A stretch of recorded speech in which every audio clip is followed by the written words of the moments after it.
Welcome, everybody, to this edition of Attention Talk Video. I'm your host, ADHD and Attention Coach Jeff Copper, and today we have a guest with us, Griffin Rouse. Griffin, welcome to the show. Thanks, Jeff.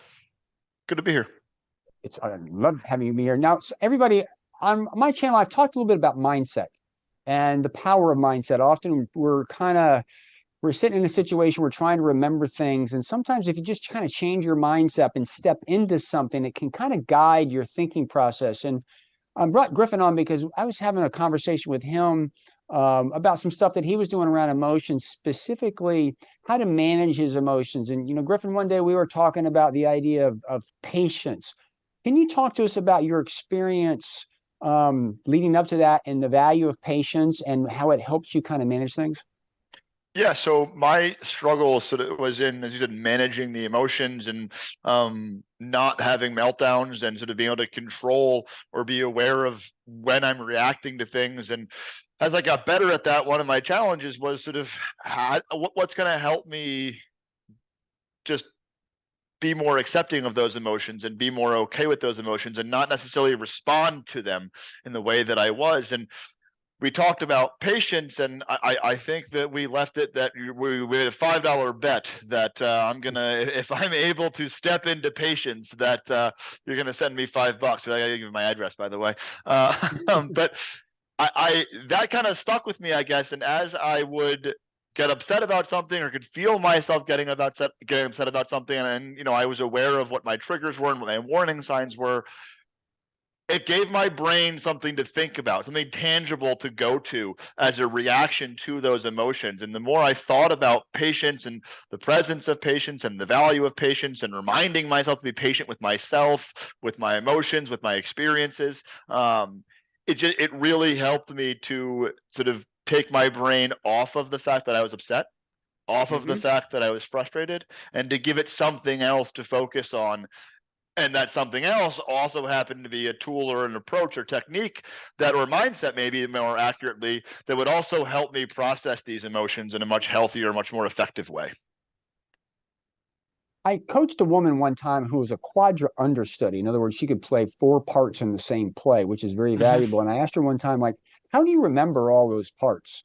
And the individual says, well, when I get on stage, I don't try to remember the lines. I step into that particular character. I think like that character, and the words kind of flow. And I'm sharing with you because when you step into character, you step into a mindset. The world changes.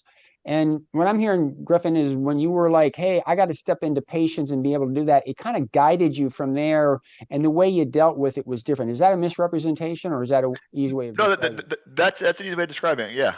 Stepping into that patient mindset. And just, again, I think what helped was making it tangible. And we talked a little bit about this a while back, but this idea that when things are intangible, they're much more difficult to hold on to grasp, to step into. And you know, similar to the quadra understudy who had a tangible role that a character she was stepping into. I needed a character to step into, and my character ended up being patience. And that was really effective for me. Now, don't get me wrong, there are times where my patience is being tested, and I wonder if I have any patience left. But stepping into that mindset, into that role of a patient person, of being patient with myself, was really helpful. Yeah. So just to bring this full circle, I talk in other videos about how mindset is how your mind is set up to think. Right? We view and judge the world.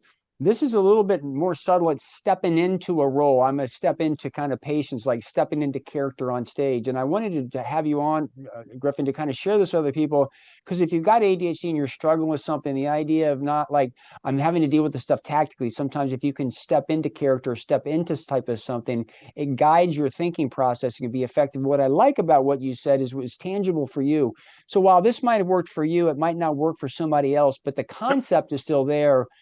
What are you going to step into in those moments so that you have something to kind of guide you, as opposed to just sticking in the same mindset to manage it? So with that, any final thoughts on this before we wrap it up? I think, you know, the one thing that sort of I knew before I got on, we're going to talk about patience, and I thought to myself, man, he's going to ask me to define what patience is for me. So I would just add that for me, when I think about what patience is in a tangible way, it's being comfortable with being uncomfortable. So letting it be okay that I'm uncomfortable right now. This will pass. There was a my wife and I were in Santa Fe about 5 years ago, and there was on the back of an elementary school, it said in little, paper in the window, it said, "This too shall pass. Just wait for daisies." And I thought that was really something about that. I took a picture of it. It stood out for the rest of my life. And probably will forever. Just reminding myself to be patient and to wait for daisies, because this will pass. I love it. Absolutely love it. So thank you so much, everybody. If you're new to the channel, hit the subscribe button. We offer a tip or insight or mindset type of thing each week. And if you're an existing subscriber or viewer, please comment. What do you think? What do you have a mindset that you stepped into that you find very, very effective? Or is this a new concept? What do you think? So I hope you've enjoyed us. Again, thanks for coming on, Griffin, and catch us next week for another great edition of Attention Talk Video. Take care.